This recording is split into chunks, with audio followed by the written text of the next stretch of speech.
Malumunuz olduğu üzere Kurban Bayramı'na bir aydan az bir süre kalmıştır. Kurban Bayramı'nın önemi Hz. İsmail'in bizlere bir armağanı olan, Hz. İbrahim'in bizlere bir armağanı olan bir kurban vazifemizi inşallah idrak edeceğiz.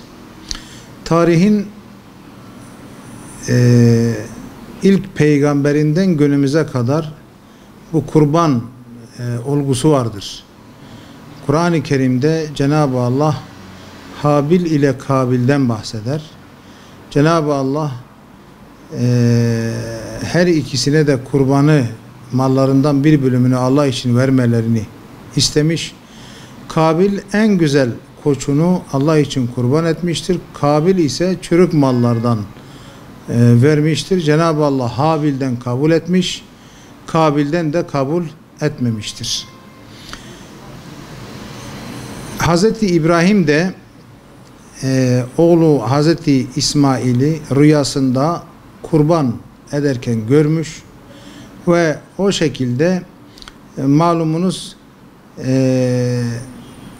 peygamberlerin rüyası da vahiydir ve oğluna Cenab-ı Allah'ın kendisini kurban için seçtiğini ve onun kurban edilmesi gerektiğini ona bildirmiş. O da buna teslimiyet göstermiş ve Hz. İbrahim ala nebine ve aleyhisselam Hz. İsmail oğlunu kurban etmek üzere bugünkü Mina dediğimiz yerde kurban etmek istemiştir. Fakat Cenab-ı Allah ona onun bir imtihanı kazandığını, oğlunun yerine bir koçu kurban etmesinin, onun rüyasının gerçekleştirmesi noktasında bir kolaylık sağladığını görmekteyiz. Ve bu o şekilde süre gelmiştir. Biz Hz. Peygamber sallallahu aleyhi ve sellemin ümmeti Müslüman olarak da Hz. Peygamber bizlere kurbanı tavsiye etmiştir. Tabi 3 mezhebe göre, Hanefi dışındaki 3 mezhebe göre müekked sünnet, Hanefi mezhebine göre de hali vakti yerinde maddi durumu iyi olan insanların kurban vermesi vaciptir. Tabi burada insanların niyeti çok önemlidir. Cenab-ı Allah Kur'an-ı Kerim'de estaizubillah لَنْ يَنَالَ اللّٰهَ لُحُومُهَا وَلَا دِمَاؤُهَا وَلَاكِنْ يَنَالُهُ التَّقْوَ مِنْكُمْ.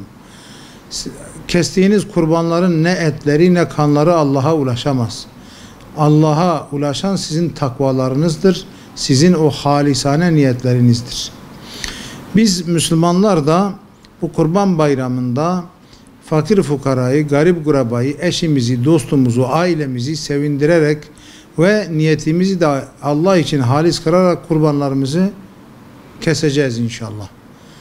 Cenab-ı Allah bütün müminlerden, Müslümanlardan bu kurban ibadetini nasip kabul eylesin ve Cenab-ı Allah bizi bu kurban bayramına salimen, ganimen kavuştursun ve Cenab-ı Allah bizden kurbanlarımızı kabul eylesin inşallah.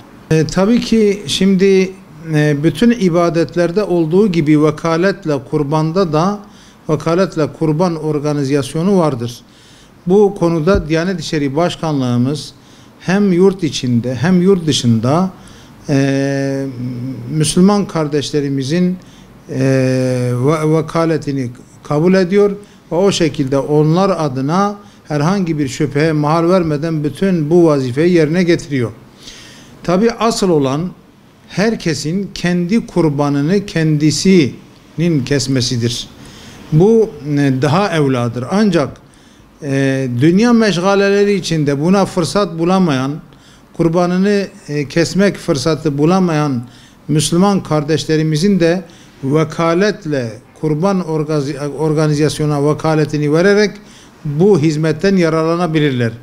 Hem yurt dışı hem yurt içi kurban organizasyonlarımız vardır. Diyanet İşleri Başkanlığımız yaklaşık 80 ülkede bu vekaletle hizmeti sunmaktadır. Yurt içinde de yine aynı şekilde bu hizmeti Diyanet İşleri Başkanlığımız Türkiye Diyanet Vakfı aracılığıyla bu hizmeti yerine getirmektedir. Ve sevap açısından da herhangi bir fark yoktur. Ha vakaletle kurbanınızı verdiniz, ha siz kendiniz evlerinizde kestiniz ve bu şekilde bu ibadeti icra ettiniz. Tabi bizde, toplumumuzda yanlış bir algı vardır. Efendim, kurban kesmek sünnettir. İsterseniz kesin, isterseniz kesmeyin. Halbuki Hz. Peygamber sallallahu aleyhi ve sellem bir hadis-i şerifinde şöyle buyuruyor. Diyor ki, maddi gücü kurban kesmeye yeten birisi eğer bu ibadeti yapmazsa bayram günü bizim mescitlerimize de gelmesin. Yani bayram namazı nasıl önemliyse, nasıl bayram sabahı bütün camileri dolduruyorsak, aynı şekilde bu kurban ibadetine de vereceğimiz önem aşikardır ve bu konuda elimizden gelen gayreti göstermeliyiz. Bu da hem kazaların, belaların def'ine vesile olur, hem kurban ismi de üzerinde kurbiyettir, bizi Allah'a yaklaştırır.